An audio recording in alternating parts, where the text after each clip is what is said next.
gihe cy'umugaragu w'Imana cyabaye ni nawe iti mu gihe cya William Mireri, niba mu bihumbi 600 harasigaye abantu 50, kandi akaba nta muntu n'umwe muzima wavuyemo, akaba nta muntu n'umwe urwaye wasigayemo, aho ni hamwe. Niba mu gihe cya Gideyoni mu bantu 32,000 harasigaye abantu 300, ni umuburo ukomeye mbwira itorero yuko nta n'umwe muri 20 mu bafite amazina yanditse mu bitabo by'itorero waba witeguye kurangiza amateka yo ku isi kandi babaho nk'abatagira Imana, nta byiringiro bafite kimwe n'abanyabyaha bandi basanzwe. Ubaye amagambo araremereye cyane. Namwe ni muri abantu banditse mu bitabo by'itorero, ni mureba abantu babatizwa buri gihembwe bakandikwamo, muri abo banditsemo nta n'umwe muri 20. Ndagira ngo igihe turimo kidasanzwe kishungura kigutere gushaka Imana kugira ngo utazasigara ku nzira.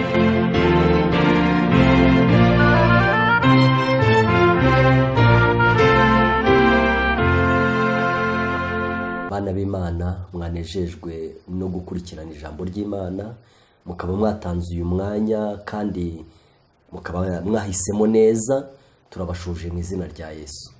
Nanone tunejejwe no kubakira muri uyu mwanya w'ijambo ry'Imana, tunejejwe no kubaha ikaze. Turashimira Imana iduhaye uyu mwanya, kandi turashimira Imana kubw'imigambi ifite yo kwifuza kudukiza no kuduhesha ubugingo buhoraho. Turayisaba kugira ngo ibane natwe muri uyu mwanya w'ijambo ryayo, kugira ngo ibashe gushyira amagambo yayo akwiriye gukiza imitima y'ubwoko bwayo mu mitima yacu. Nk'uko rero mubizi tumaze iminsi dukurikirana ibyigisho bivuga gahunda ibera mu ijuru ariko itureba, ariko tukaba twarabonye uburyo abantu benshi bo mu isi bagenda batabyitayeho, kandi ibi byigisho bikaba bifite intego kugira ngo bikangurire abantu kongera gutekereza kuri iyo mirimo y'Imana irimo kudukorera, ndetse tunatekereza no ku migambi umwanzi dufitiye kugira ngo tubasheho kurushaho kwitegura. Reka rero twongere tunezezwe n'ikigisho tugiye kwiga muri uyu mwanya, gifite umutwe uvuga imyiteguro dukwiriye kugira mu gihe cy'akaga tugiye kwinjiramo. Imyiteguro y'ako kaga yo yararangiye, yashyizwe ku murongo, ariko twebwe imyiteguro yacu iracyari mike cyane ku buryo tutabasha guhamya Imana nk'uko bikwiriye muri ako kaga. Tugiye rero kureba imyiteguro ijambo ry'Imana ryatugiriye inama y'uko tugomba kuba dufite mu gihe turimo twinjira mu bihe bikomeye. Ndagira ngo kandi mbamenyeshe yuko muri uyu mwanya ikigisho ntari buze kugikora njyenyine, ahubwo ndi kumwe n'umufasha wanjye Imana yampaye, niwe tugiye gufatanya iki kigisho, kandi turamwakiriye mu izina rya Yesu. Imana imuhe umugisha. Mu gihe tugiye gutangira iki kigisho, reka mu kwibuka isezerano Imana yaduhaye yuko izajya ibana natwe, kandi yuko dukwiriye kuzajya duhombeka amaso yacu tukayisaba ubufasha mu gihe tugiye kubumbura ijambo ryayo. Reka nsabe madamu asenge kugira ngo dukomeze ikigisho. Dusenge. Turagushimiye Uwiteka Mwami wacu ukiranuka, tugushimiye kugira neza kwawe kwinshi kwabanye natwe, tugushimiye neza yose watugiriye tukaba tukiriho kandi tugifite ibyiringiro. Izina ryawe rihabwe icyubahiro.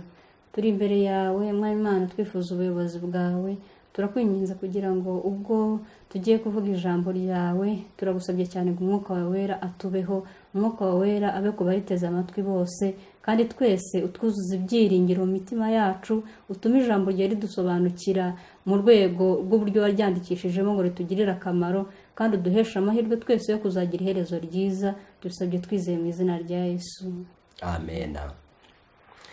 Iyo dusomye ijambo ry'Imana mu gitabo cy'umuhanuzi Daniel mu gice cya 12, niho tugiye gutangirira mu gusoma ndetse no kuganirira hamwe.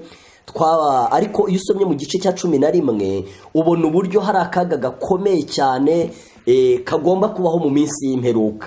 Nk'iyo usomye ku murongo wa 40 w'igice cya 11 haranditse ngo nuko mu gihe cy'imperuka umwami w'ikusi azamutera, kandi umwami w'ikasikazi azamutera ameze nka serwakira, azanye amagare n'amafarashi n'inkuge nyinshi, atera ibihugu abisandaremo nk'umwuzure w'amazi, agere no mu gihugu gifite ubwiza. Benshi bazatikizwa, keretse abanyedomu n'abamowabu n'imfura z'abamoni nibo bazarokorwa mu kuboko kwe. Nuko azabangura ukuboko kwe mu bihugu bitari bimwe, n'igihugu cya Egiputa n'ikizamu azamurokoka ndetse azahindura ibintu by'umurimbo by'izahabu n'ifeza n'ibintu by'igiciro cyinshi byo muri Egiputa. Abanyelibiya n'abanyetiyopiya bazamushagara, ariko inkuru zivuye urasirazuba n'ikasikazi zizamuhagarika umutima, ave yarakaye cyane, azanywe no kurimbura abenshi azabakuraho pe.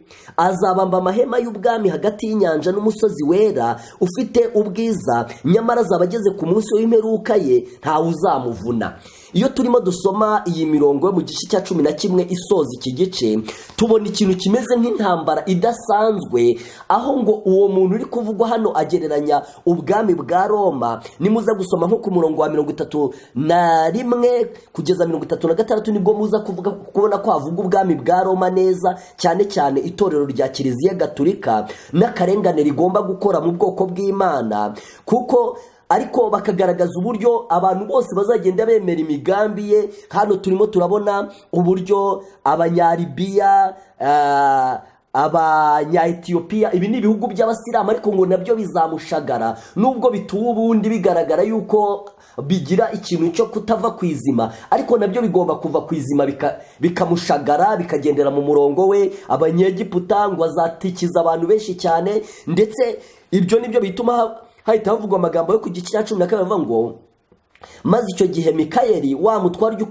ukomeye ujya uhagarikira abantu bawe azahaguruka. Hazaba ari igihe cy'umubabaro utigeze kubaho, uhereye igihe amahanga yabereyeho kugeza icyo gihe. Nuko icyo gihe abantu bawe bazaba banditswe mu gitabo bazarokorwa.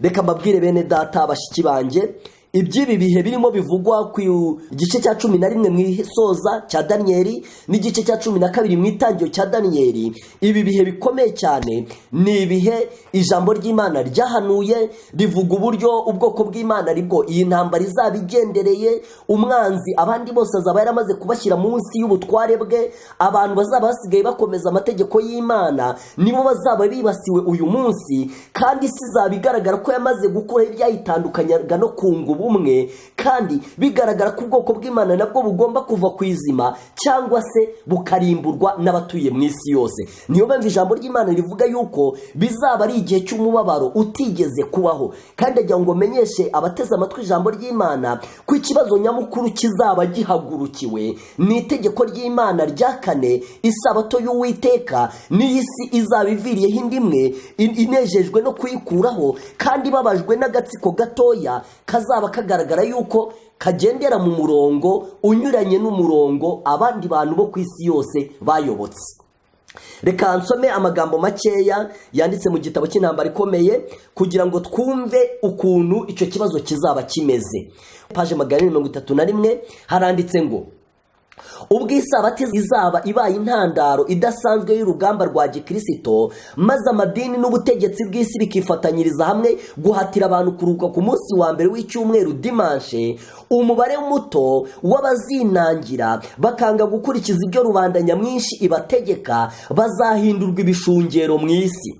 Hazategekwa ko izo nkehwe zihangara kurwanya itegeko ryashyizweho n'itorero na leta zidakwiriye kwihanganirwa, kahubwo ibyarushaho kuba byiza ari uko bababazwa kuruta uko isi yose yajyanwa mu rujijo no kudakomeza ayo mategeko. Ibingibi bahita batanga urugero rw'ibyigeze bibaho igihe Yesu yarari kwa Kayafa, ngo Kayafa abonye abantu bose bamaze kumanjirirwa, ngo yaravuze ngo umuntu umwe yakwemera akicwa aho kugira ngo isi yose ijye mu kaga. N'ubu rero bazavuga batabo bantu bakeya gusa, aho kugira ngo abantu bose bagire ibibazo bahure n'akaga, abo bantu bake bakomeje gutsimbarara banze kuva ku izima bakurwaho, ariko isi ikagira amahoro. Ikintu nshaka ko turebaho cyane kiri muri uyu murongo ni aya magambo avuga ngo hazaba ari igihe cy'umubabaro utarigeze kubaho. Ndagira mbabwire yuko ijambo ry'Imana naryo ubwaryo rigaragaza ko abantu bagiye banyura mu gihe cy'umubabaro mu buryo butandukanye no mu bihe bitandukanye, ariko rikavuga ko hari igihe hazabaho umubabaro utarigeze kubaho, kandi uwo ni wo mubabaro uheruka amateka y'iyi si. Ni nayo mpamvu kitwa akaga gaheruka. Ariko mu gihe twumva iri somo rivuga yuko hazabaho umubabaro ukomeye rwose, tukaba twakumva ko ukomeye cyane, yaba twebwe ubwacu tukabona ko ukomeye, yaba Bibiliya ikatugaragariza ko ukomeye, ndagira ngo twumve isomo umugaragu w'Imana Paulo yavuze ryanditse mu Baroma mu gice cya 8 umurongo wa 18. Mu gihe tureba umubabaro ukomeye twebwe ubwacu tuzi neza ko uzaba ukomeye kuruta undi mubabaro twanyuzemo. Bibiliya itubwira yuko kuva amahanga yabaho kugeza icyo gihe umubabaro utigeze ubaho, ariko umugaragu w'Imana Pawulo yanditse amagambo mu Baroma mu gice cya 8 umurongo wa 18 nshaka ko dusoma, avuga ngo mbonye yuko imibabaro y'iki gihe idakwiriye kugereranywa n'ubwiza tuzahishurirwa. Iri somo naryo rirakomeye, nubwo uwo mubabaro ukomeye rwose kugeza ubwo Bibiliya ibitangamo ubuhamya yuko umubabaro utigeze kubaho kuva igihe amahanga yabereho kugeza icyo gihe, ariko Pawulo asa n'uwitegereje ibintu amateka y'isi kugeza igeze ku musozo, aravuga ati mbonye yuko nta mubabaro n'umwe ushobora kugereranywa n'ubwiza tuzahishurirwa.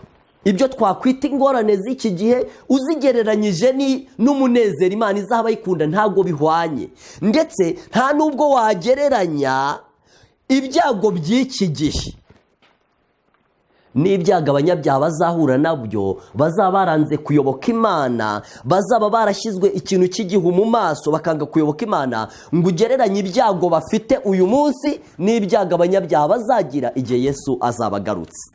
Rero muvandimwe wanjye, iki gihe urumva ko kizaba gikomeye koko, biragaragara ko kizaba ari igihe cy'umubabaro utarigeze kubaho. Toki byashuwe igice cya 12 umurongo wa 17 haravuga ngo byashuwe igice cya 12 umurongo wa 17 aravuga ngo ikiyoka kirakarira wa mugore kiragenda ngo kirwanye abo mu rubyaro rwe basigaye bitondera amategeko y'Imana kandi bafite guhamya kwa Yesu. Tubona rero yuko ikiyoka kirakarira umugore iryo torero ko gihagurukiye abantu bafite amategeko y'Imana no guhamya kwa Yesu. Nanone tubona andi magambo ari mu igitabo cy'ibyaduka byo mu minsi y'imperuka, nanone kuri page 933 avuga nanone ku byako kaga ubwoko bw'Imana butegereje. Ingingo ya 933 ibyaduka byo mu minsi y'imperuka, ingingo ya 933 haravuga ngo itorero ryasigaye rizashyirwa mu igeragezwa rikomeye n'umubabaro, abitondera amategeko y'Imana bakagira kwizera nk'ukwa Yesu bazababazwa n'umujinya w'ikiyoka n'ingabo zacyo. Cyashoboye kuyobora amatorero yahakanye, ariko dore agatsiko gato karwanya ubutware bwacyo. Kiramutse gishoboye kubahanagura ku isi, kunesha kwacyo kwaba kuzuye nk'uko cyakorewe mu mahanga yo ku isi kikayatera gutsemba Isirayeli, ni nako mu gihe gito kiri imbere kizahagurukiza imbaraga zavumwe z'isi gutsemba ubwoko bw'Imana. Aya magambo nayo yerekana ukuntu ubwoko bw'Imana buhagurukiwe, ukuntu imbaraga zo mu isi zigenda zitugatugira kurwanya ubwoko bw'Imana. Tubona rero yuko ubwoko bw'Imana buhagurukiwe n'imbaraga z'isi zose.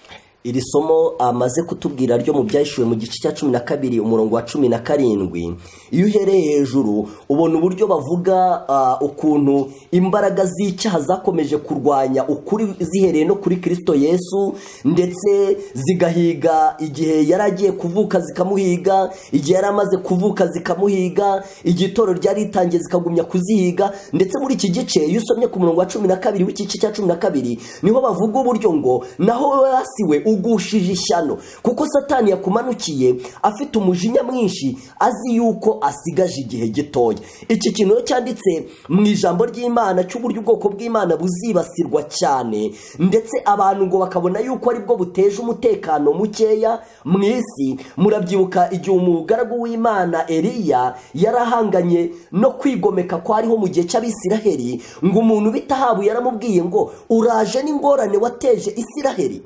Nk'uko kuntu Ahabu yabonaga ingorane za Isirayeli zishingiye kuri Eliya, ni nako ngo ubwoko bw'Imana hazaba hagaragara ko ingorane ziri mu isi zishingiye ku bantu bakomeza amategeko y'Imana. Ariko kandi nk'uko Eliya yagaragaje imbere ya Ahabu yuko atari ingorane zikomokaho, ahubwo ko zikomoka kubisha amategeko y'Imana, n'ubundi ingorane ntabwo ubwoko bw'Imana ari bo bazaba baziteye, ahubwo abisha amategeko y'Imana. Nanone reka twongere dutekereze, mbese mujya mwibuka mu gihe cy'umwami Ahasuwerusi mu gihe cy'umuntu bita Esiteri na Morodekayi. Mbese mujya mwibuka uburyo itegeko ridasanzwe ry'uburyo abantu bose bagomba gupfukamira Hamani ryatanzwe. Mbese mujya mwibuka uburyo abantu bose muri icyo gihe bapfukamye kandi bose bakamuramya, ariko hagasigara umuntu umwe gusa witwa Morodekayi, maze bikagaragara yuko Hamani adashobora kugira umutekano na Morodekayi atarapfukama. Ni muri ubwo buryo nubwo twasomye mu gice cya 11 muri Daniyeli uburyo abanyaribiya bazaba bavuye ku myizerere yabo, abanyetiyopiya bazaba bavuye ku myizerere yabo, abanyegiputa bazaba bavuye ku myizerere yabo, bose bazaba bashagaye uwo mwami uzaba umeze nk'uyoboye isi, ariko ntabwo nabwo azanyurwa. Azaba avuga ati ndashaka ko n'abari abantu nabo bagendera ku murongo nk'uko Hamani atigeze anyurwa, ngo keretse na Morodekayi amupfukamiye. Ariko icyo nakubwira mwene data nuko nubwo Hamani yabishyizemo imbaraga, nubwo yakangishije Morodekayi cyane, ariko Morodekayi ntabwo yigeze amupfukamira. Ni nako Imana ifite ubwoko bwayo butazigera bwica amategeko yayo ngo bugendere ku murongo abantu bazaba babuhaye. Iyo usomye mu gitabo cy'ibyaduka kira twarimo dusoma kuri page 259 nibwo ubona ibyerekeranye n'iryo tegeko ryatanzwe mu gihe cy'umwami bita Ahasuwerusi. Wenda nsomye ingingo imwe ya 942 haranditse ngo amaherezo itegeko teka rizacibwa ku basigaye b'ubwoko bw'Imana. Impamvu bava ko ari abasigaye, abandi bose bazaba baramaze kujya mu murongo nta n'ugifite ikibazo, ariko hari abantu basigaye. Na rya somo ryo mu byeshuri ravuga ngo kiragenda ngo kirwanye abo mu rubyaro rwe basigaye. Kandi mu gihe cya Ahasuwerusi abandi bantu bose barapfukamaga, ariko hari umuntu wari wasigaye, kandi uwo muntu nabwo yarahesheje Hamani umutekano muke. Amaherezo itegeko nteka rizacibwa ku basigaye b'ubwoko bw'Imana, rizaba risa neza n'iryatanzwe na Ahasuwerusi ryo kurwanya abayuda. Muri iki gihe abanzi b'itorero ry'ukuri bareba itsinda rito ryitondera itegeko ry'isabato bakaribonamo Morodekayi ku irembo. Icyubahiro ubwoko bw'Imana bufitiye amategeko yayo ni ugucyaha guhoraho ku baretse gutinya Uwiteka kandi bakandagira isabato ye. Rero mwene data mushiki wanjye, urumva ni amateka yisubiramo. Ibyo bintu byabayeho mu gihe cya Yesu kugeza ubwo umuntu bita Kayafa avuga ko ari byiza yuko umuntu umwe yarimbuka kurenza ko ishyanga ryose ryarimbuka. Ayo mateka niyo agiye kuzisubiramo mu gihe cyacu, kugeza ubwo abantu bazavuga bati aho kugira ngo isi yose igerweho n'akaga, ako gatsiko karimburwa ariko amahoro akaboneka. Kandi amateka yabayeho mu gihe cya Eliya, igihe Ahabu yamushinjaga ko ari we nkuruzi y'ibyago biri mu isi, ariko nawe akabwira Eliya ko atari we nkuruzi ahubwo abica amategeko y'Imana ari bo nkuruzi. Icyo kintu nicyo kigiye kongera kubaho mu gihe cyacu, aho ibyago byose biri ku isi bizagerekwa ku bwoko bw'Imana. Ndajya mbabwire ko amateka yabayeho mu gihe umwami bita Ahasuwerusi niyo agiye kuzongera kwisubiramo, aho agatsiko k'abantu bubahiriza amategeko y'Imana kazaba karimo kurebwa nk'uko Morodekayi ku irembo yarebwaga, aho Hamani ataranyuzwe nubwo abandi bantu bose bapfukama, kandi bazaba bavuga bati nawe nave kwizima apfukame. Ariko Imana ishimwe, Morodekayi ntabwo yapfukamye, kandi n'ubundi Imana izagira ubwoko buzagumya guhagarara ku murongo, nubwo bizaba bigaragara yuko buhagurukiwe n'isi yose kandi bigaragara yuko igihano cyabo giteye ubwoba, ariko Imana izaba iri mu ruhande rwabo. Aha muri iki gitabo cy'ibyaduka ku ipaje 262 naho herekana ukuntu ubwoko bw'Imana buzaba bumeze icyo gihe, babigereranya n'umubabaro wa Yakobo. Baravuga ngo amaherezo hazatangazwa itegeko teka rirwanya bitondera isabato y'itegeko rya 4, kandi nyuma y'igihe runaka rubanda bazahabwa umudendezo wo kubica. Ubupapa bwo mu isi ya kera hamwe n'ubuprotestante bwahakanye bwo mu isi ikiri nshya bazitwara kimwe mu kurwanya bitondera amategeko yose y'Imana. Ubwo nibwo ubwoko bw'Imana buzajugunywa mu mibabaro n'akaga umuhanuzi yagereranije n'igihe cy'umubabaro wa Yakobo.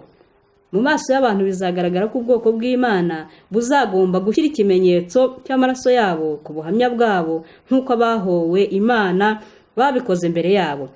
Bo ubwabo bazatangira gutinya ko Uwiteka yaba yarabahanye mu maboko y'abanzi babo. Kizaba ari igihe cy'umubabaro uteye ubwoba. Bazatakambira Imana ku manywa na nijoro kugira ngo ibarokore.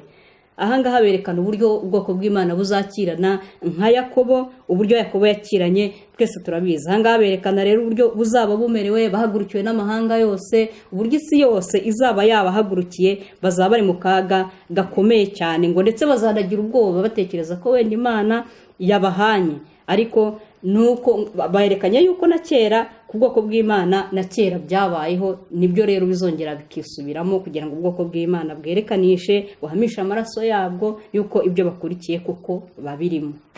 Rero dukurikije aya magambo tumaze kuganiraho, turimo tubabwira iby'ibihe by'akaga bituri imbere, tubabwiye ibigereranyo bigera muri 4 byose by'amateka ya kera ariko agomba kugera kwisubiramo. Tubabwiye iby'igihe cya Yesu n'uburyo Kayafa yabonye ko ari byiza ko umuntu umwe yapfa aho kugira ngo isi yose ijye mu kaga. Kandi nanone abo bantu bazaba barimo barwanya amategeko y'Imana, itorero rya Kiliziya Gatolika ndetse n'amareta yose yo ku isi azaba yishyize hamwe naryo, nabo bazavuga ko ari byiza yuko ubwo bwoko bukeya bwarimburwa aho kugira ngo isi yose igerwaho n'ibihano by'Imana. Icyo ni ikintu kimwe tubabwiye cyabaye mu mateka kizongera kwisubiramo. Ikindi kintu tubabwiye gikomeye, tubabwiye ibintu byabayeho mu gihe cy'umwami bita Ahabu, mu gihe cy'umuhanuzi w'Imana bita Eliya. Umuntu bita Ahabu ngo yabwiye Eliya ngo uraje n'ingorane wateye Isiraheli, ariko Eliya aramusubiza ati ntabwo ari igihe wateye ingorane Isiraheli,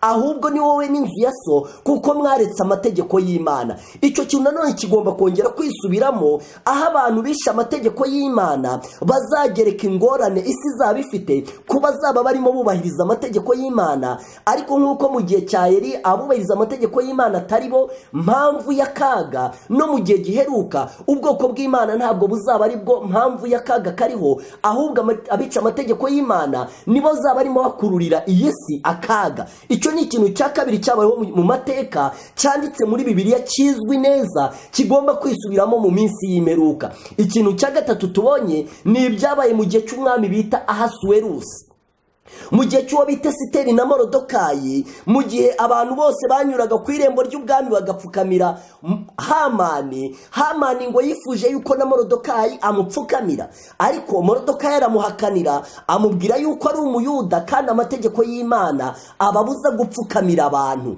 Ariko umuntu bita Hamani yanze kurya ibiryo ngo bigere mu nda, yanga gutuza ngo kerekana Morodokayi apfukamye. Icyo kintu cyabaye mu mateka y'isi kizongera kukibeho ubwo Kiliziya izaba imaze gupfukamirwa n'amareta yose, imaze gupfukamirwa n'amadini yose, izumva idashizwe, kugeza ubwo n'abagereranywa na Morodokayi, itsinda ritoya ry'abantu bubahiriza isabato, kugeza ubwo nabo bagomba gukurwa ku izima. Ariko nk'uko mu gihe cya Morodokayi atigeze ava ku izima, Imana ishimwe hari ubwoko bwayo butazava ku izima. Icyo ni ikintu cya gatatu cyanditse mu mateka cyabayeho kandi kizongera gusora. Ikintu cya kane gikomeye ni ibyabayeho mu gihe cy'umuntu bita Yakobo, igihe arimo akirana na marayika. Imana yari yahagurukije Esawu kugira ngo azamurimbure. Nanone ubwoko bw'Imana Satani azabuhagurukiriza abantu barwanya amategeko yayo bashaka kubarimbura, ariko Imana izaba iri mu ruhande rw'ubwoko bwayo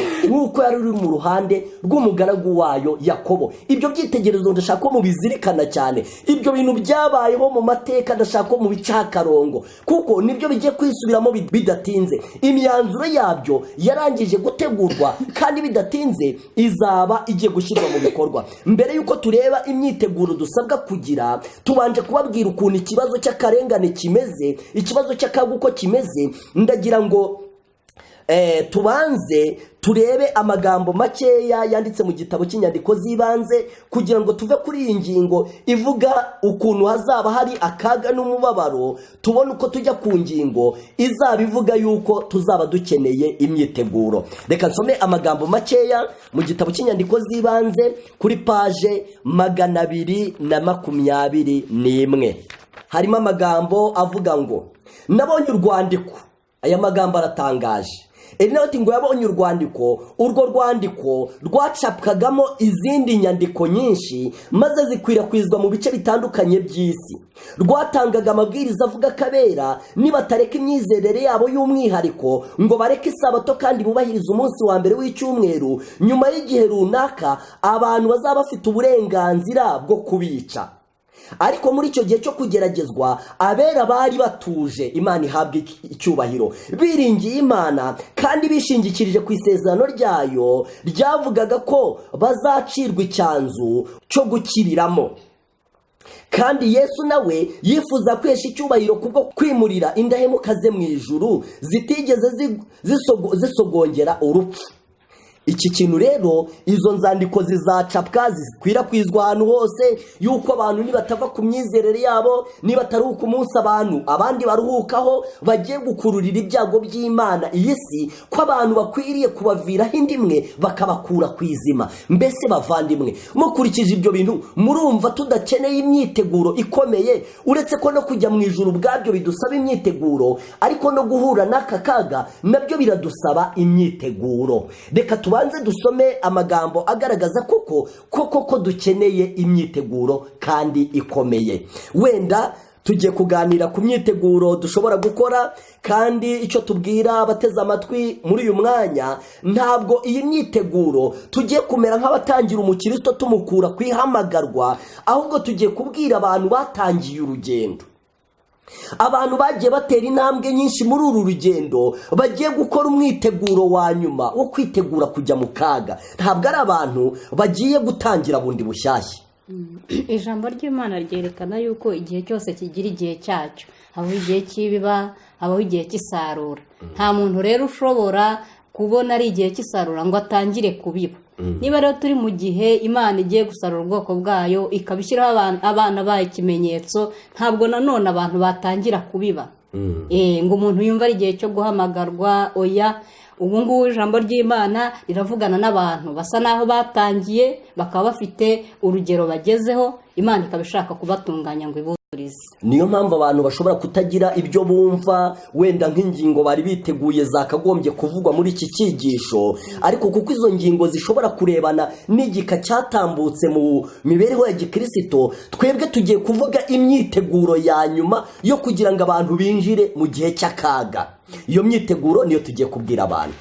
Ingingo ya mbere tugiye kureba mu gitabo cyo kwitegura akaga gaheruka, turareba kuri paje yaho ya 157. Baravuga ngo mbese umuntu yakwitegura ate? Hari ingingo bagiye berekana zerekana umwiteguro abantu b'Imana bakwiriye kugira ngo bazaneshe ako kaga kabari imbere. Ingingo ya mbere avuga kwiga Bibiliya hamwe n'umwuka w'ubuhanuzi.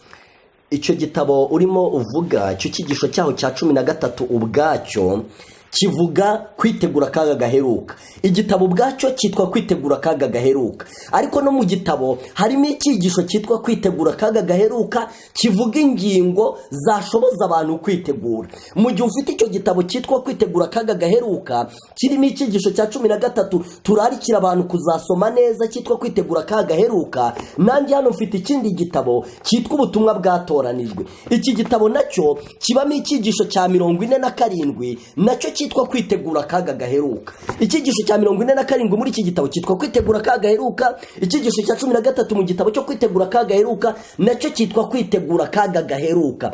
Iyo ngingo rero umaze kutubwira ya mbere mu kwitegura yo kwiga ijambo ry'Imana, Bibiliya n'umwuka w'ubuhanuzi, koko ijambo ry'Imana ryayitinzeho rivuga yuko iyo ngingo ikwiriye kugira ngo abantu bazabashe kuzagera muri ibi bihe bariteguye, cyane yuko tunazi yuko hari ishungura rizaterwa n'ubumenyi butimbitse mu ijambo ry'Imana. Abantu benshi bafata ijambo ry'Imana bakaribonamo ibihamya, kandi bagashyigikira umurongo wabo upfuye bakuye ibihamya mu ijambo ry'Imana. Satani akunda kuvanga ukuri kwinshi n'ikinyoma gikeya, maze abantu bakajijwa. Niyo mpamvu abantu bakeneye kwiga ijambo ry'Imana cyane, kugeza ubwo ijambo ry'Imana barisobanukirwa neza, kuko igihe cyose batazarisobanukirwa neza bazatangazwa n'uburyo bazigishwa n'abantu babo bizeraga neza, abantu bazi ko bamenyeranye n'ibyanditswe, maze bakabayobya ku bintu bitari birebire cyane bigufiya, ariko kuko nabo bazasanga batarize ijambo ry'Imana mu buryo bwiza bakazabasha gutsindwa. Kubw'iyo ngingo rero kwiga ijambo ry'Imana, ndagira ngo soma amagambo yanditse mu gitabo cy'intambara ikomeye kuri paje 420, maze nsome na 422, maze nsomemo amagambo make ya paragarafu imwe kuri buri paje, maze twumve kuri icyo kintu cyo kwiga ijambo ry'Imana, Bibiliya n'umwuka w'ubuhanuzi, uburyo gifitanye isano n'imyiteguro. Paje 420 mu gitabo cy'intambara ikomeye, igitabo kirimo ibintu byo kwitegura cyane. Haranditse ngo Imana yaduhaye ijambo ryayo kugira ngo tubashe kwimenyereza inyigisho zikubiyemo. Ikintu bita kwimenyereza ntabwo ari ibintu byo guhushura, sibyo? Imana yaduhaye ijambo rye kugira ngo twimenyereze. Hari n'ibindi bitabo tugira bitubwiye ko tugomba no kugera ku rwego dufata ijambo ry'Imana mu mutwe. Tujya twibuka uburyo Satani yashatse kuyobya Yesu kandi amuyobereje ku ijambo ry'Imana. Murabyibuka mu gice cya 4 cya Matayo, aho Satani yamubwiye ngo byanditswe ngo. Cyo kintu kiratangaje. Yaramubwiye ngo byanditswe ngo ijugunye hasi, kuko azagutegekera abamarayika be ngo bakuramire mu nzira zawe zose, bazakurindira mu maboko yabo ngo udakubita ikirenge ku ibuye. Ntabwo ibyo bintu Satani yarabihimbye, ahubwo byari byanditse muri Zaburi 91, ahaditse ngo kuko izagutegekera abamarayika bayo ngo bakurindire mu nzira zawe zose, bazakuramira mu maboko yabo ngo udakubita ikirenge ku ibuye. Nimutekereze niba Satani yarashatse kuyobya Yesu, amuyobereje mu ijambo ry'Imana, amubwiye isomo ryanditse muri Bibiliya. Mutekereza ko abantu bazaba batariganye Bibiliya, gushishoza no kwitonda no gusenga, Satani azabayobereza muri Bibiliya ku rwego rungana iki? Mwene data mushiki wanjye, ndabizi neza yuko ukeneye kwiga ijambo ry'Imana kandi ukaryiga ufite gutinya Imana. Ayo magambo aravuga ngo Imana yaduhaye ijambo ryayo kugira ngo tubashe kwimenyereza inyigisho zikubiyemo kandi tunamenye ubwacu icyo Imana idusaba. Hari abantu benshi cyane bamenye icyo basabwa bitewe n'abantu bakibabwiye, ngo kugeza ubwo babitsa abayobozi babo b'iby'umwuka ubugingo bwabo, kugeza ubwo basaba kubwirwa buri kantu kose k'icyo bakora. Ngo tugomba kwimenyera ubwacu. Iki kintu kirakomeye cyane. Twebwe ubwacu tugomba kwimenyera icyo Imana idusaba mu ijambo ryayo. Igihe umunyamategeko yasangaga Yesu akamubaza ati nakora iki kugira ngo nzaraga ubugingo buhoraho, Umukiza yamushubirishije ibyanditswe agira ati byanditswe bite mu mategeko, wayasomyemo iki? Ubujiji ntibubasha kubera umusore cyangwa umusaza urwitwazo, cyangwa ngo bubakureho igihano gikwiriye uwishe itegeko ry'Imana, kuko bafite mu biganza byabo umuyobozi w'indahemuka w'ayo mategeko n'amabwiriza yayo ndetse n'ibyo asaba. Kugira imigambi myiza ntibihagije ko umuntu yakora icyo abona kimubereye cyiza cyangwa icyo umubwiriza yavuze ko ari cyo cy'ukuri. Agakiza k'umuntu kari mu maboko ye, kandi agomba kwishakashakira ubwe mu byanditswe byera. Uko kwizera k'umuntu kwaba gukomeye kose, uko yaba yiringira kose ko umubwiriza we ari mu kuri, ibi ntabwo byaba urufatiro rwo kwizera kwe. Afite igishushanyo cyerekana inzira igana mu ijuru, kandi ntawe ugomba kwihimbira iyo nzira. Mbese urumva uburyo baremereza uburyo umuntu akeneye gusobanukirwa n'ijambo ry'Imana? Urumva uburyo barimo bavuga uburyo ubujiji nta muntu n'umwe buzagira icyo bumarira, ahubwo ko abantu bose buzabatera gucirwaho iteka nibakomeza kutiga ijambo ry'Imana no kutariha agaciro. Ahangaha naho bahita basobanuramo amagambo makeya. Baravuga ngo abashaka kuzahagarara neza ku isaha y'ibyago bagomba umuntu ku giti cye gusobanukirwa n'ijambo ry'umwuka. Abashakashaka ukuri bataryarya kandi bakihatira kweza ubugingo bwabo bumvira, baritegura urugamba kandi babona uburinzi nyabwo mu Mana y'ukuri. Abigana umwete ibyanditswe bazasimbuka ubushukanyi buteye ubwoba buzigarurira isi. Hano kuri iyi point bavugamo nk'ibintu bibiri. Berekana uburyo abo bantu bashakashaka mu ijambo ry'Imana ngo ariko bashaka kwera k'ubugingo bwabo. Buriya gushaka ukuri ni ibintu bitandukanye. Umuntu ashobora gusoma ijambo ry'Imana koko rwose aryihatiye, ariko akaba muri we uko gushaka ukuri no kwifuza kwera k'ubugingo akaba ntabyo afite. Urugero buriya nka bariya abantu nka Herode yigeze ashaka kumenya aho Yesu yavukiye, ashaka kugira amakuru yamumenyaho, ariko ugereranije impamvu yamuteye kubishaka ukareba n'impamvu yateye bari abanyabwenge kumukurikira ahantu yavukiye ngo nabo bumva bashatse kumenyaho amakuru baranayamenya, impamvu zabateye ibyo bintu ziratandukanye.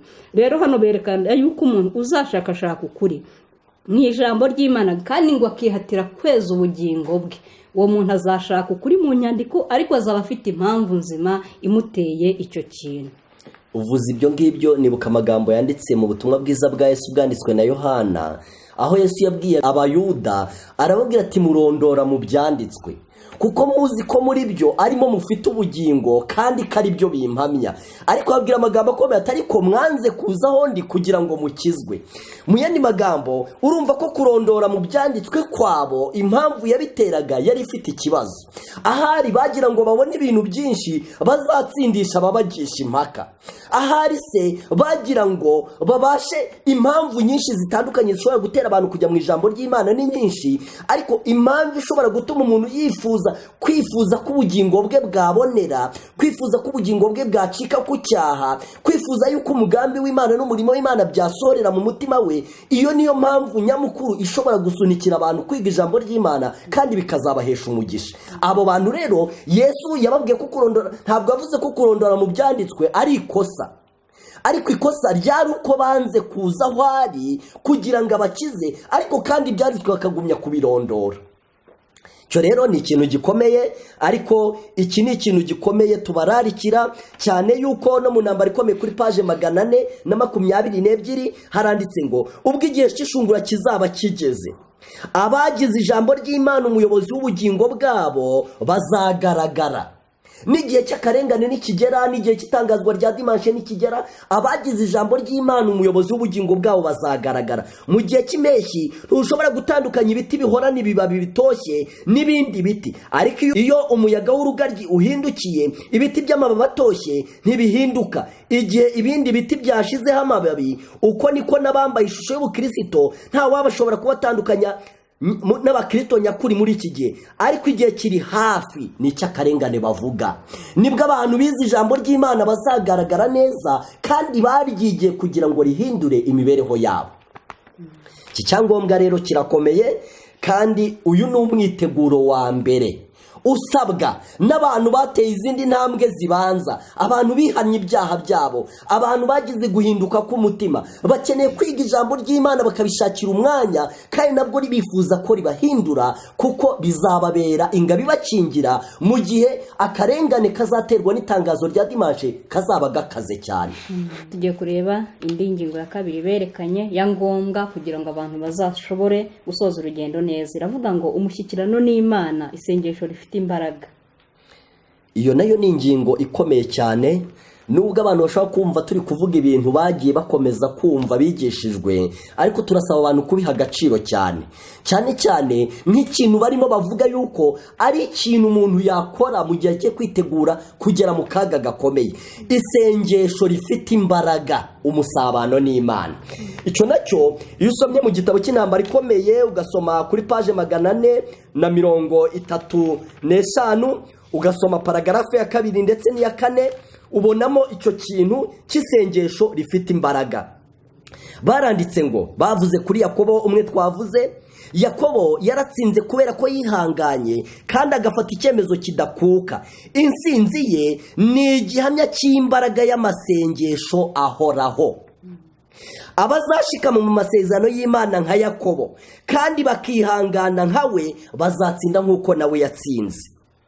Abadashaka kureka inarijye ngo bababarire imbere y'Imana basenga ubudasiba kandi basaba umugisha babikuye ku mutima, ntawo bazahabwa. Mbega ngo gukirana n'Imana biramenywa na bake, ni bake begeze kwegurira Imana imitima yabo bafite icyifuzo kibatsika kugeza ubwo imbaraga zibashiramo. Igihe imiraba y'ubwihebe itabonerwa ururimi rwo kwisobanura isuma yisuka ku muntu usenga Imana, mbega ukwizera kwa bake ngo kuragumya kuba ariko gushikama. Reka dutekereze kugiye Yakobo ijoro asenga akirana na marayika, kugira ngo natwe dutekereze uburyo dukeneye gusenga tugagira isengesho ry'imbaraga, kuko ngo Yakobo yaratsinze kubera ko yasenze akemera agafata ijoro ryose.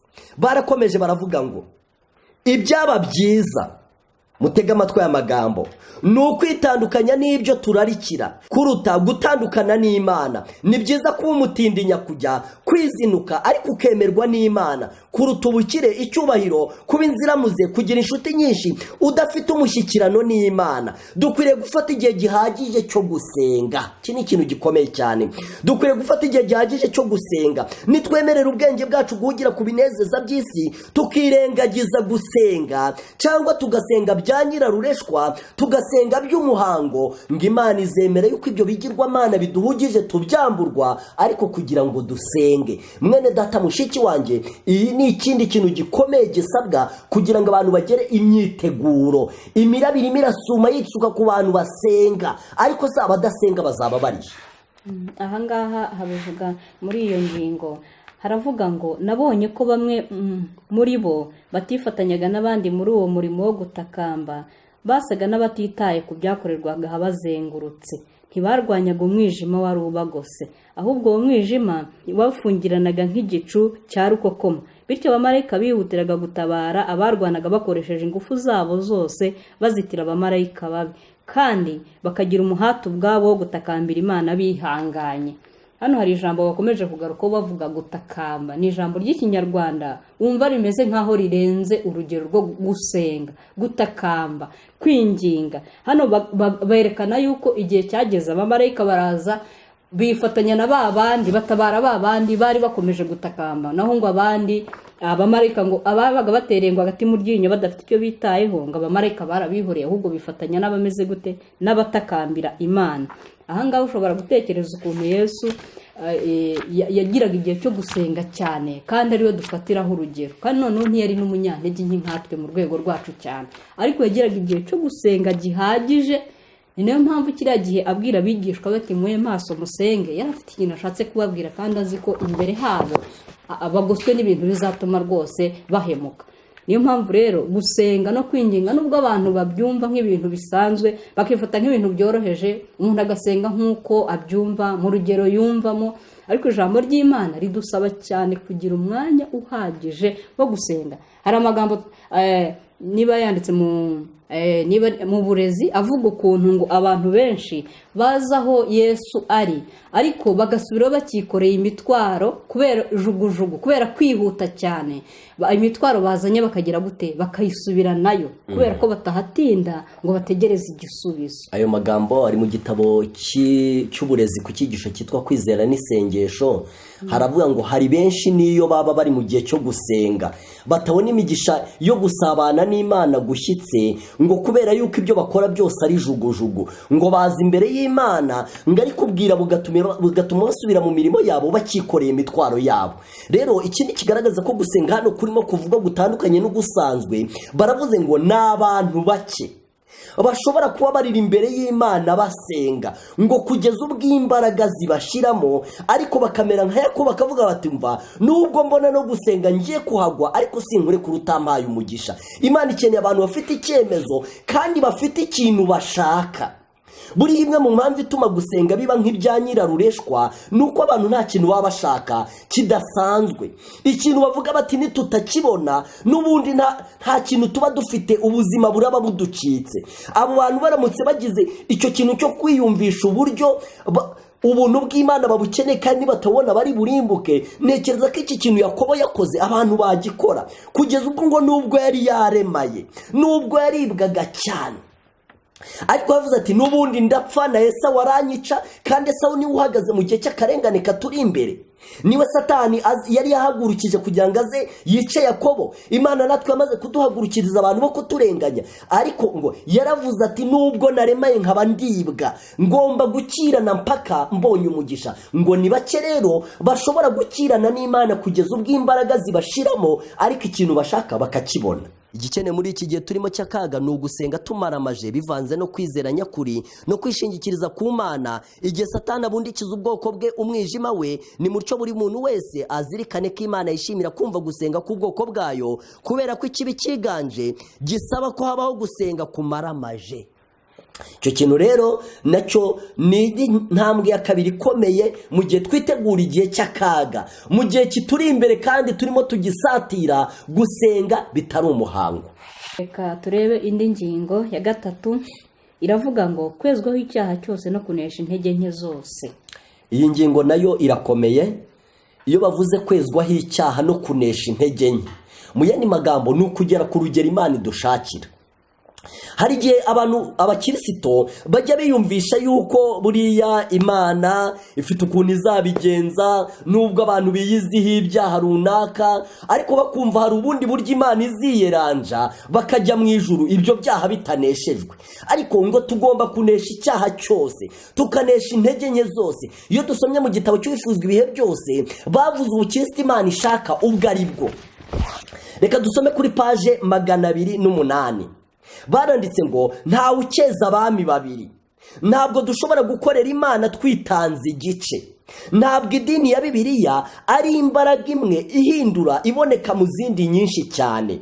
Imbaraga yayo niyo igomba kuba ku isonga, ikaganza kandi ikayobora izindi zose. Ntabwo igomba kumera nk'irange rijojoberejwe hirya no hino ku ruhande rw'ihema, ahubwo igomba gusakara mu mibereho yose, ikamera nk'aho ihema ryose ryinitswe muri rya range, kugeza ubwo buri kadodo k'iryo hema kinama kagafata iryo range rishyashya ritabasha gucuyuka. Ikintu aya magambo avuga, arimo aravuga kwegukira Imana burundu, ingoma ya Satani igasenyuka.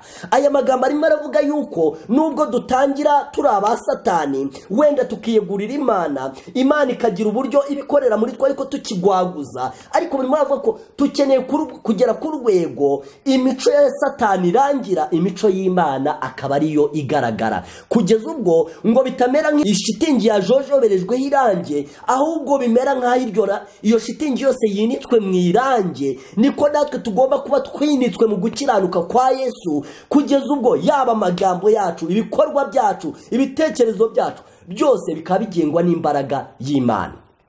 Ijambo ry'Imana wenda hari ukuntu turitekereza cyangwa abantu bamwe batekereza yuko iyo abantu babona nyine icyaha kidacika, cyangwa umuntu yihereye akavuga ati kuba mbona urugero ntarugeraho, bikamubera igihamya yuko ibyo bintu bitashoboka. Ariko ntabwo ari ibyo. Ijambo ry'Imana niyo umuntu yakwisuzuma akabona muri we ntabwo bigera ku ntego nk'uko ijambo ribivuga, akabona ntirigera ku ntego, ntabwo yera. Ariko icyo Imana yaryandikishirije biba bisobanura ko ibyo bintu bigerwaho. Niba ijambo ry'Imana rivuga ko mu ijuru nta cyaha kihagera, nta cyaha kizahakandagira, ni ukuvuga ngo nta munyabyaha uzagira gute uzarigeramo. Kandi ibyo bintu twabisuzumira nko ku gitambo Imana yatanze, ku butabera yakoze itanga Yesu. Buriya Imana iza kubona yaba ku cyaha ishobora nko gutorera wenda ikoroshyamo ikavuga ati wenda abantu bazarijyamo abafite nk'utwaha duto nka kundi bajya bavuga ngo purigatore. Ariko buriya Imana ntiyari gutanga Yesu, sibyo? Ntiyari kumutanga kuko yamutangiye kugira ngo Imana yuzuze ubutabera, sibyo? Nta muntu rero ushobora kuzajya mu ijuru afite n'akazinga akariko kose. Niko ijambo ry'Imana ribivuga. Twaba twera tutera, buriya niyo tutabishyikira hari abazabishyikira. Ni nk'uko abantu iyo babonye umugambi w'Imana udashyikirwa basa n'abatekereza yuko ubwo byanze ko Imana yafeyirinze. Oya, ntabwo ifeyiringa, ahubwo ubwo Imana ishobora gutora abandi batari njyewe, batari wowe, Imana ikabasohorezaho uwo mugambi, ariko ijambo ryawe ntirijya rifeyiringa. Wenda ikindi kintu navuga kuri icyo kintu, hari igihe abantu bajya bibaza batari ko si ibyo bintu uko bitemera. Ariko buriya hari uburyo abantu baba bataraniyeguriye n'Imana, cyangwa se hari n'uburyo abantu baba baratangiye urugendo nabi. Impamvu zatuma bitemera ni nyinshi. Twavugaga ibyerekeranye n'urufatiro umuntu yubatseho fondasiyo ye. Hari igihe swati umuntu aba yaratangiye nabi, noneho agashaka kugerageza ibikurikiraho ibya mbere bidahari. Cyo ni impamvu ya mbere ishobora gutuma bitemera. Impamvu ya kabiri, umuntu ashobora kuba wenda n'ibibanza bihari, ariko uwo muntu ntiyiyegurire Imana, ntiyitange ku rwego nyarwo, akitanga igice. Niyo mpamvu hano hari amagambo ngiye gusoma avuga kuri icyo kintu cyo kwitanga kugira ngo uwo mugambi w'Imana usohoreho kuducamo icyaha. Avuga ngo iyo umuntu yiyeguriye Kristo, wifuzwe byose, paje 217. Iyo umuntu yiyeguriye Kristo, imbaraga nshyashya itura mu mutima we wahindutse mushya. Habaho impinduka we ubwe atakwigezaho.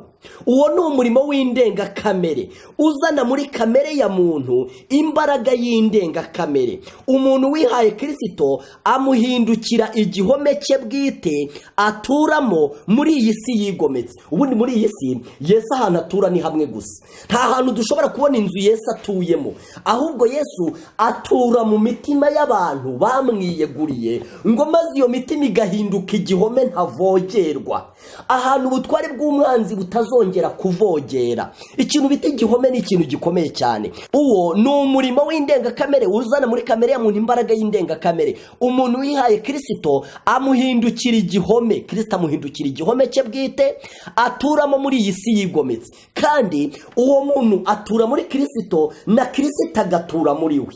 Niho hasohora aya magambo avuga ngo mube muri nge nanjye mbe muri mwe. Kristo ahinduka igihome tukamuturamo, natwe tugahinduka igihome Kristo akaduturamo. Umuntu wiyeguriwe n'imbaraga zo mu ijuru muri ubwo buryo ntabasha guterwa ngo aneshwe n'ibitero bya Satani. Ariko urumva ko ni ukwiyegurira.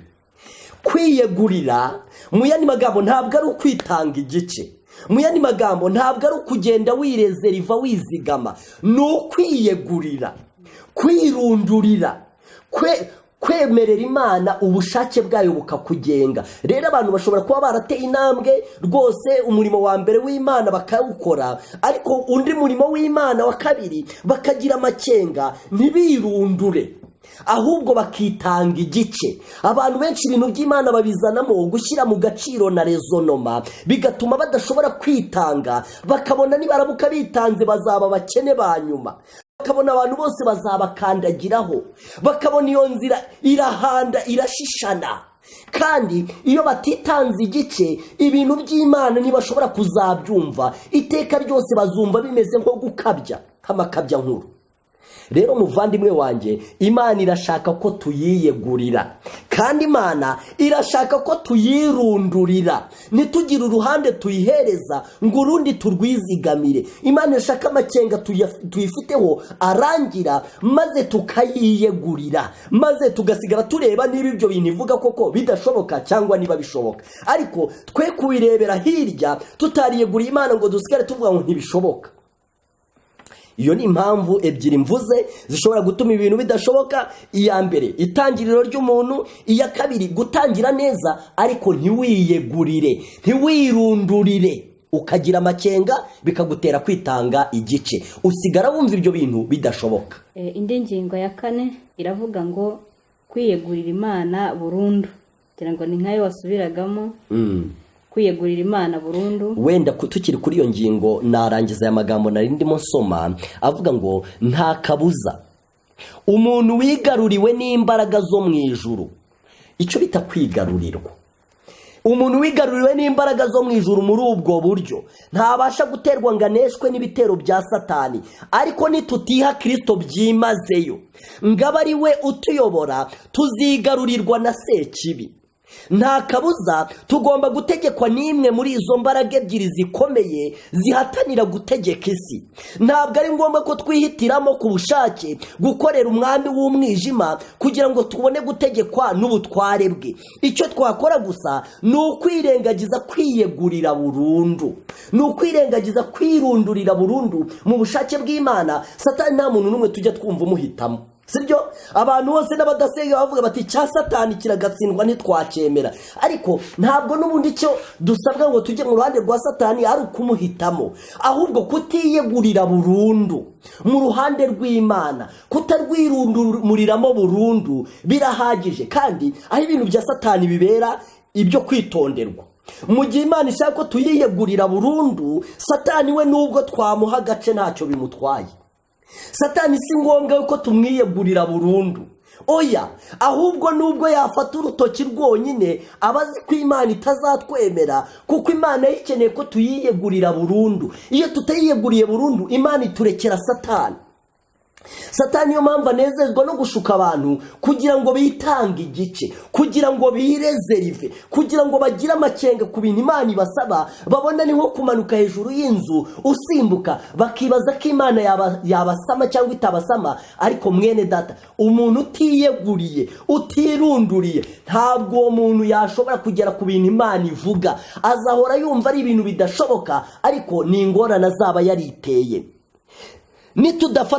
Nitudafatanya n'imbaraga zo mu ijuru, Satani azigarurira imitima ayigira ubuturo bwe. Ingabo imwe izadukingira ikibi nuko Kristo atura mu mitima binyuze mu kwizera ubutungane bwe. Tutomatanye bikomeye n'Imana, ntidushobora namba gukumira ingaruka mbi zo kwikunda, gusayisha mu kwikanyiza ndetse n'ibigeragezo bidushora mu cyaha. Dushobora kureka ingeso mbi nyinshi, dushobora kwitandukanya na Satani mu gihe runaka, nyamara nitutomatana cyane n'Imana mu kwiyegurira burundu tuzatsindwa. Iyo hatabayeho kumenyana na Kristo k'umuntu ku giti cye ndetse no gusabana nawe guhoraho, icyo gihe tuba turi mu maboko y'umwanzi, kandi kwerezo tuzakora ibyo adutegeka. Imana irashaka ko bimera nk'aho ihema ryose ryinitse mu irange. Ntabwo ishaka ko bimera nk'aho irange ryajojobeye ku ihema, ahubwo buri kadodo kose kagomba kunywa iryo range.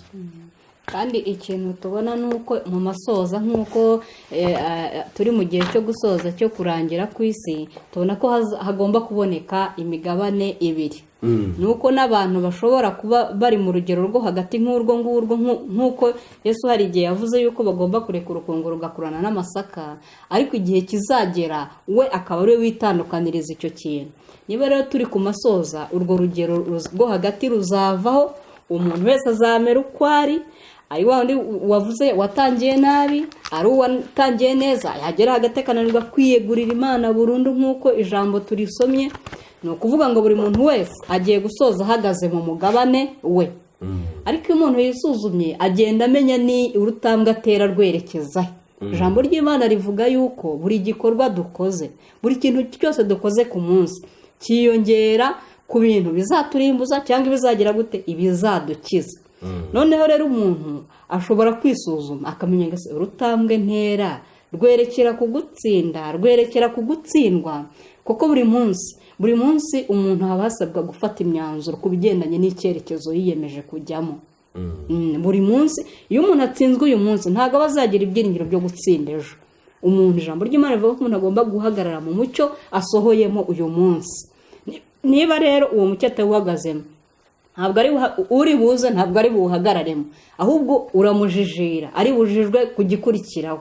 Ni ukuvuga rero umuntu ashobora kwisuzuma akamenya ngo urutambwe ntera se rwerekera he, se ndanesha, se ndaneshwa. Umuntu akamenya uruhande arimo, niba hakiriho amahirwe umuntu akaba yashobora guhitamo neza akiyegurira Imana.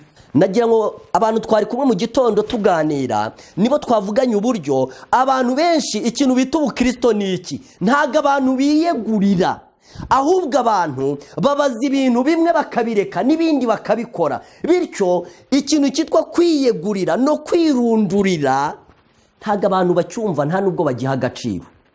Ikintu bita kwiyegurira ndifuza ko mugiha agaciro, kuko ikintu cyitwa kwiyegurira kirakomeye, kandi ikintu cyitwa komatana nacyo kirakomeye.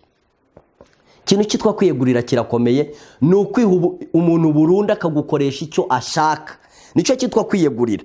Aya magambo ushobora kongera kuyumva usomye andi magambo aba hirya ku cyigisho kivuga uburyo ikibwirizwa cyo ku musozi, nibwo bavugamo amagambo nanone ameze nk'aya ngaya avuga ngo ntawe ukeza abami babiri. Ntibyadushobokera gukorera Imana twitanze igice. Ntabwo idini ya Bibiliya ari imbaraga imwe ihindura iboneka mu zindi nyinshi cyane. Imbaraga yayo niyo igomba kuba ku isonga, ikaganza kandi ikayobora izindi zose. Ntabwo igomba kumera nk'irangi rijojoberejwe hirya no hino ku ruhande rw'ihema, ahubwo igomba gusakara mu mibereho yose, ikamera nk'aho ihema ryose ryinitswe muri rya rangi. Ikintu Imana idushakira, nari mbwira abavandimwe, ntihari igihe usoma ibintu by'ikinyarwanda kera tukiga, abantu hari ibintu by'ubuvanganzo bakubwira gukumva ikinyarwanda kinakomeye kurenza igifaransa. kugeza ubwo umuntu akubwira ikinyarwanda bikamusaba kanagisobanura. Hari amagambo usoma yanditse mu ijambo ry'Imana ukumva rimbitse ku buryo no uretse no kuyashyikira no kuyumva ubwayo ukumva birahenze. Kaya magambo aravuga ngo nta ukeza abami babiri, ntabwo byadushobokera gukorera Imana twitanze igice. Ntabwo idini ya Bibiliya ari imbaraga imwe ihindura iboneka mu zindi nyinshi cyane. Imbaraga yayo ni igomba kuba kwisonga, ikaganza kandi ikayobora izindi zose. Ntabwo igomba kumera nk'irange rijojoberejwe hirya no hino ku ruhande rw'ihema, ahubwo igomba gusakara mu mibereho yose, ikamera nk'aho iryo hema ryose ryinitswe muri rya range. Namwe nimunyumvira iyo mibereho ubwo ukuntu imeze. Mu yandi magambo bigaragara ko umuntu agomba kwiyegurira mu butware bw'Imana kugeza ubwo umwanzi ngo igihe tutaziyegurira tuzagira uruhande dusigara tutarweguriye Imana, umwanzi azaruheraho maze mu gihe tumuhereje urutoki afata umubiri wose, kugeza ubwo ngo bigomba kumera nk'aho ihema ryose ryinitswe mu irange, kugeza ubwo buri rudodo rw'iryo hema, kugeza ubwo buri kadodo k'iryo hema kinama kagafata iryo range rishyashya ritabasha gucuyuka. Mbega ikintu gikomeye, mbega ibintu barimo batubwira byatuma tuzabasha kunyura mu kaga kandi ntitwihakane Kristo. Mbega ibintu bikomeye cyane aho umuntu azaba yarirunduriye, azaba yariyeguriye, azaba yarihaye wese. Ibyo Pawulo yavuze ngo ariko njyewe sijya uriho, ni Kristo uriho. Ijambo ry'Imana ryatubwiye ngo tugomba kuba igihome Kristo aturamo kandi na Kristo akaba igihome natwe duturamo. Ibyo nibyo bisoza amagambo avuga ngo nimube muri njyewe nanjye mbe muri mwe. Tugomba kuba igihome maze Kristo akaduturamo, Kristo nawe akaba igihome maze natwe tukamuturamo. Kandi ngo umuntu wiyeguriye Kristo kugeza ubwo ahinduka igihome Kristo akamuturamo, ngo nta mbaraga n'imwe y'icyaha ishobora kumurwanya ngo imuneshe. Ntabwo bavuze ko nta yamurwanya, ariko nta yamunesha. Nta mbaraga ishobora kumunesha. Umuntu wiyeguriye Kristo maze akemera yuko aba igihome, Yesu akamuturamo, nta mbaraga n'imwe. Ubu ni ku ngingo ivuga ibyo kwihana no guhinduka. Birakenewe cyane mu myiteguro, kandi ndajya mbabwire ko abantu benshi cyane izi ngingo baba barazihaye agaciro gakeya, kugeza ubwo umuntu aba abizi neza ko niyirundurira muri Kristo isi zamusiga, aba bizi neza ko abantu bazamusuzugura. Ibyo nibyo bituma abantu bashyira mu gaciro, ntibiyegurire, ntibirundurire, bakihereza Kristo igice, ikindi gice bakakirezeriva, kuko babona yuko kugira ngo babashe kwitanga burundu bibasaba yuko bagera ku rwego banakandagirwa cyangwa bagasuzugurwa. Reka mbabwire, kugira ngo umuntu yiyegurire burundu muri Kristo bimusaba kumera nk'udatekereza. Kugira ngo umuntu yeguriye burundu, buriya iyo tubonye nka ba Pawulo bageze ubwo bavuga bati by'isi byambereye nk'ibibambwe, ndajya mbabwire ko ni ikintu cyo guhitamo imaripfa. Ugahitamo ikintu kimwe ukavuga uti reka nshore uyu mushinga nzareba ikintu byara. Abantu benshi rero Imana bayifiteho impungenge ku buryo kuyiyegurira no kuyibitsa ubugingo bwabo no kwemera kwirekura mu biganza byabo birabagora. Umuntu akabaho mu bukristo afashe impu zombi ameze nk'umuntu utambikije. Uwo muntu ingorane ye irakomeye, kuko azabura ibyo mu isi n'ibyo mu ijuru. Azarutwa n'umuntu wavuze ati ibi bintu birananiye akabivamo maze akamesa kamwe. Rero Imana iradusaba kwiyegurira, tukihana burundu, tugahinduka burundu, kandi tukaba turi abantu barimo bitegura ibihe bikomeye bituri imbere. Ingingo yindi rero aha ngaha twari tuvuze ku ngingo yo kwiyegurira Imana burundu, ariko hari indi ngingo ya 5 ivuga gukorana umwete umurimo wa Kristo.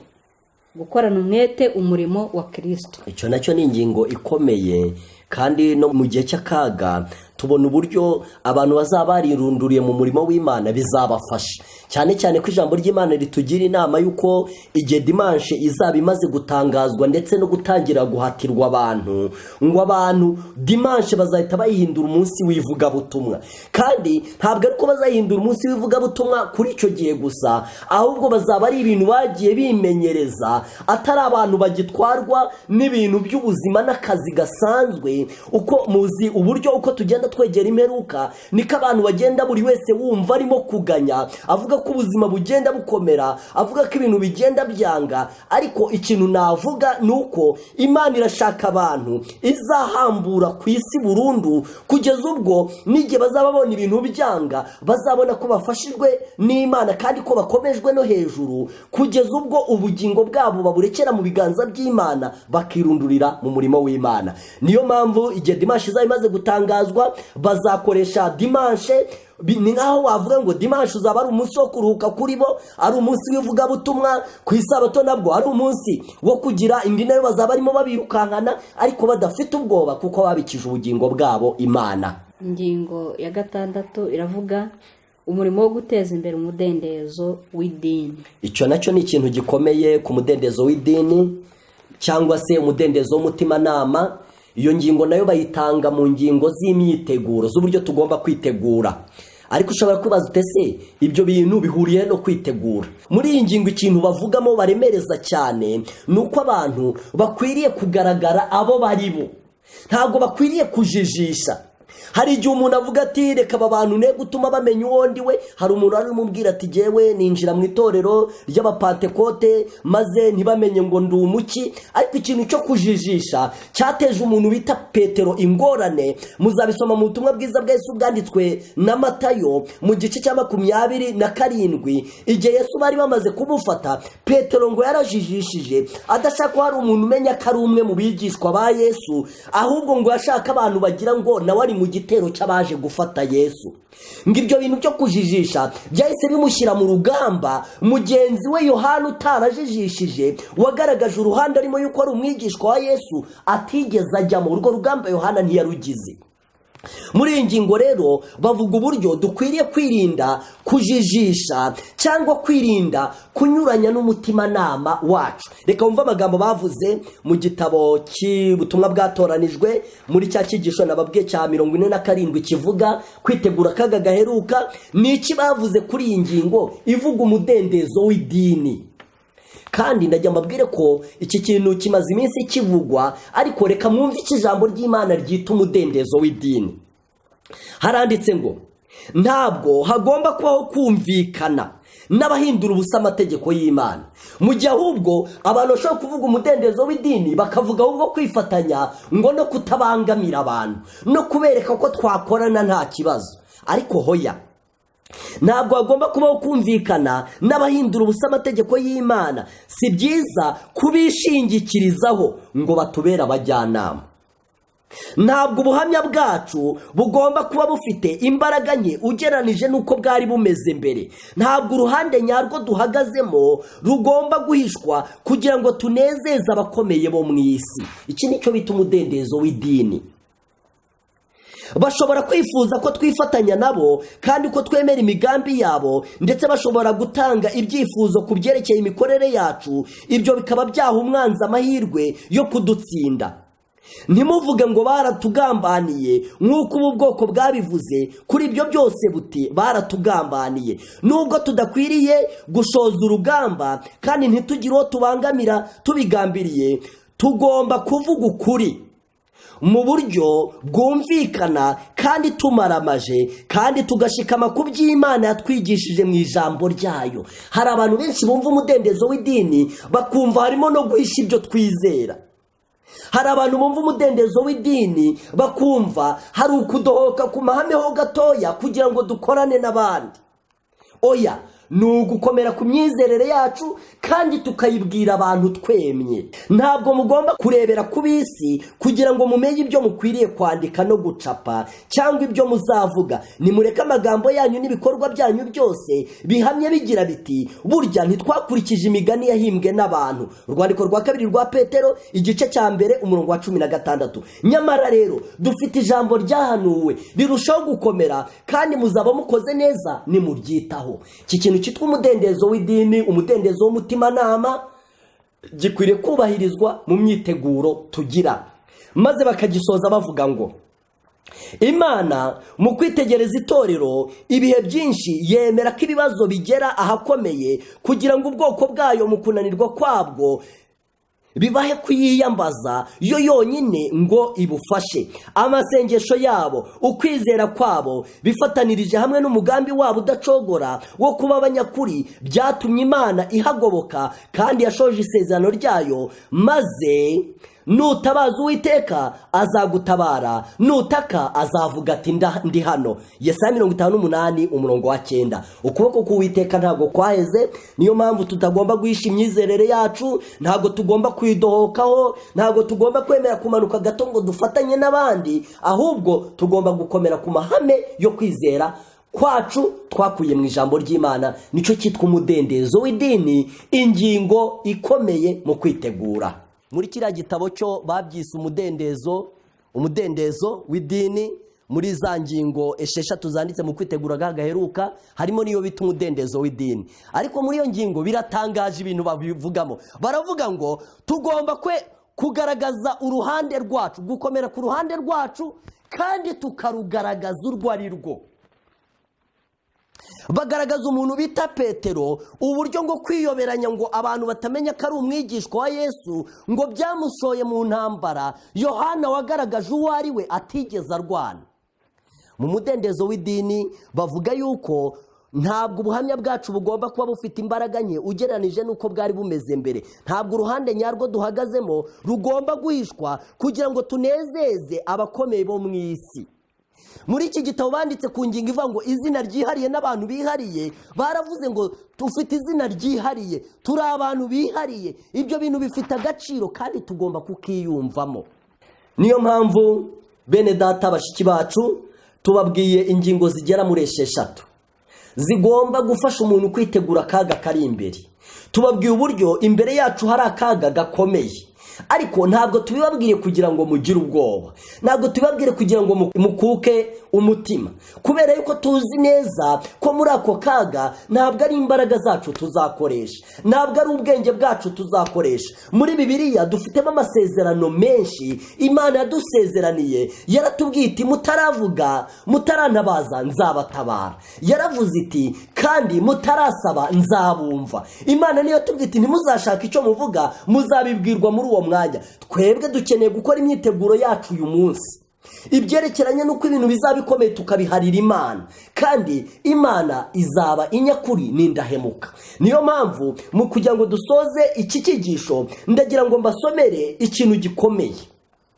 Nubwo akaga gahari, nubwo kazaba gakomeye, ariko umugaragu w'Imana Paulo yandikiye Abaroma mu gice cya 8 cy'urwandiko rw'Abaroma ku murongo wa 18 arandika ngo mbonye yuko imibabaro y'iki gihe idakwiriye kugereranywa n'ubwiza tuzahishurirwa. Mwene data mushiki wanjye, ubwiza tuzahishurirwa burahebuje cyane ku buryo imibabaro y'iki gihe ni mitoya cyane, ni ubusabusa cyane uyigereranyije n'ingororano Imana izaha abayikunda. Niyo mpamvu ntabwo ukwiriye guhindishwa umushyitsi, ntabwo ukwiriye guterwa ubwoba n'uburyo amahanga yose yashyize hamwe, ntabwo ukwiriye guterwa ubwoba n'uburyo ibibazo by'isi byose bazabikugerekaho. Wowe iyegurira Imana kandi ukora imyiteguro ubwiwe n'ijambo ry'Imana, ushyira ubugingo bwawe mu biganza byayo, kandi Imana uyikoreza urugendo rwawe nk'uko umugaragu w'Imana Dawidi yabivuze muri Zaburi 37 ngo ikoreze Uwiteka Imana urugendo rwawe, ujye uhora umwemera mu migendere yawe yose, nawe azarusohoza amahoro.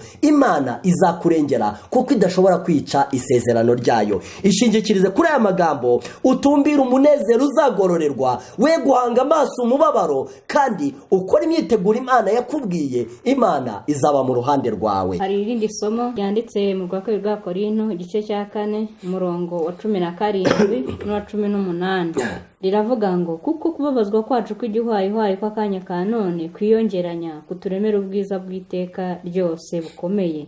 Natwe ntitureba ku biboneka ahubwo tureba ku bitaboneka, kuko ibiboneka ari iby'igihe gito naho ibitaboneka bikaba ari iby'iteka ryose.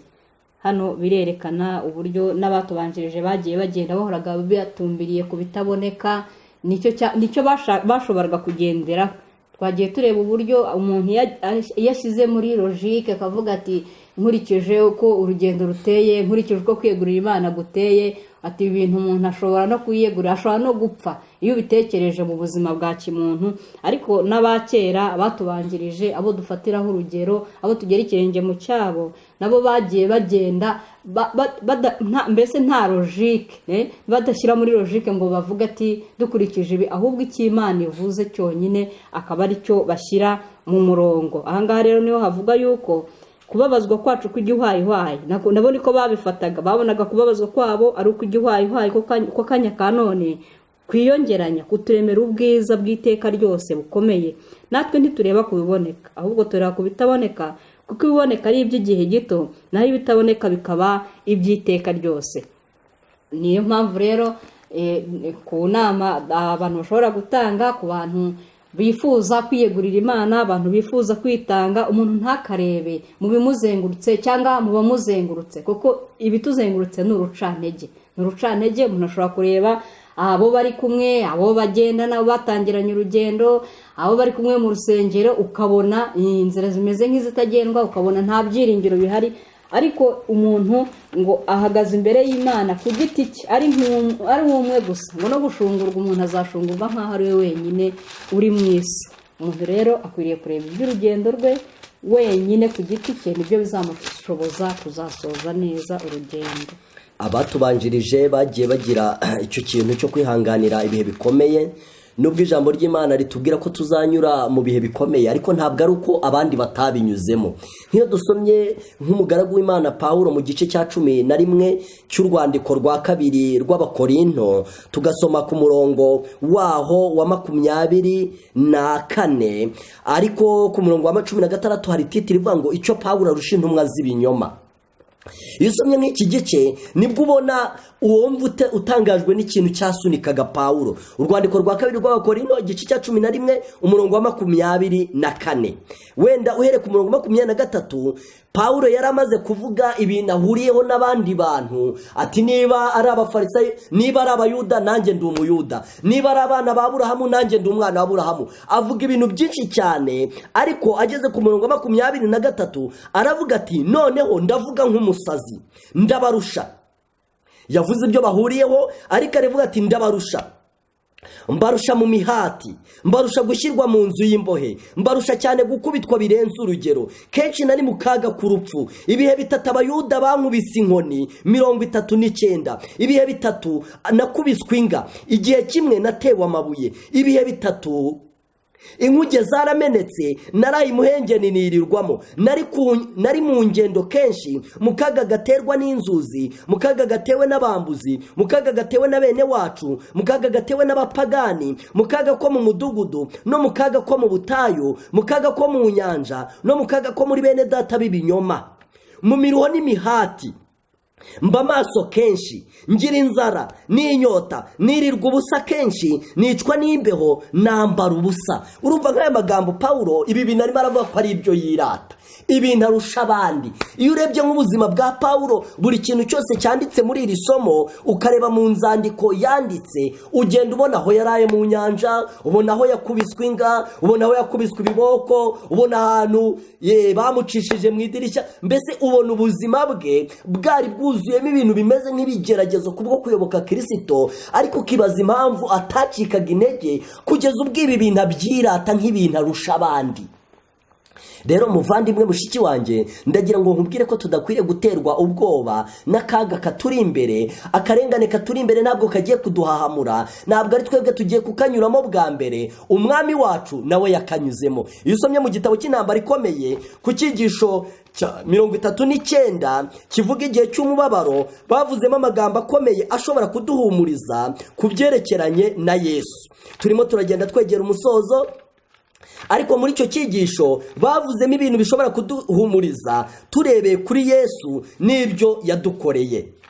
Baranditse ngo ubwo abakirana bazaba batakambira Imana cyane, igishura cyabakingirizaga ngo batareba ibyo batemererwaga kureba kizamera nk'igitamuruwe. Umucyo w'umunsi uhoraho uzaboneka mu birere by'ijuru, maze indirimbo nk'iz'abamarayika zumvikane mu matwi y'abantu ngo komeza icyo ufite, gutabarwa kuraje. Kristo umuneshi ukomeye azaniye ingabo ze zicogojwe n'urugamba ikamba ry'ikuzo ridashira, kandi ijwi rye rizumvikana ku marembo y'ijuru rigira riti mwitinya, dore ndi kumwe namwe. Imana ihabwa icyubahiro ku bw'aya masezerano. Maze Yesu azatubwira ari mu ijuru ngo namenyereye imibabaro yanyu yose, nikoreye intimba zanyu zose, nimuhanganye n'abanzi batamenyerewe, urugamba nararurwanye mu cyimbo cyanyu, kandi mu izina ryanjye murenze kuba abaneshi. Imana izatubwira iti umukizi we buje azatwoherereza ubufasha igihe cyose mu gihe tuzaba tubukeneye. Inzira ijya mu ijuru yatunganijwe n'intambwe ze, ihwa ryose riduhanda ibirenge byacu nawe ryaramujombye. Umusaraba wose duhamagarirwa kwikorera yawikoreye imbere yacu. Uhoraho yemeye ko amakimbirane abaho kugira ngo ategurire abantu be bose amahoro. Imana ihabwe icyubahiro. Reka tunezezwe nuko icyo gihe cy'umubabaro utarigeze kubaho ntabwo ari ikintu kigiye guca Imana muri humye kugira ngo maze kiyihishe kitugwirire. Imana yarakibonye iracyemerera kuko izi nyungu zacyo kuri twebwe.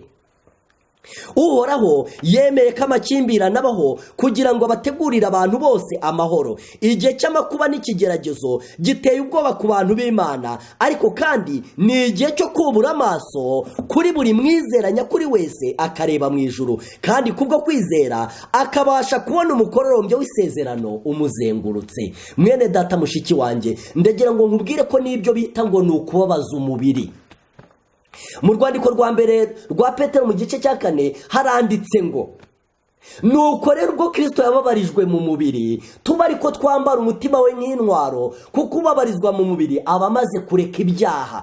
Uwo kubabazwa kwe kutajya gushyikira umutima ngo kugira ngo ahere ko amara imyaka isigaye atakigengwa n'irari rya kamere y'abantu, ahubwo akora iby'Imana ishaka. Iyo turebye abantu b'Imana impfu bagiye bapfa, tukareba uburyo zari zo gutuma abantu bagamburura mu ntambara ikomeye, avuga uburyo abantu bajyaga bahagarara imbere y'ababyeyi babo barimo batwikirwa ku mambo maze bakabaririmbira, wagira ngo ntabwo bari gushya. Iya siranse Imana yihaye abantu bose bayitegereza, kandi umuntu yisemo Imana iramwegera. Ibyo abantu babona biteye ubwoba nk'itanura ry'umuriro abasore 3 barimo, ariko Imana ibatera ikinya, ntabwo bajya bumva uburibwe. Niyo mpamvu nkurarika cyane nkubwira ko Yesu adutera inkunga kandi aratumenyesha ko ari mu ruhande rwacu.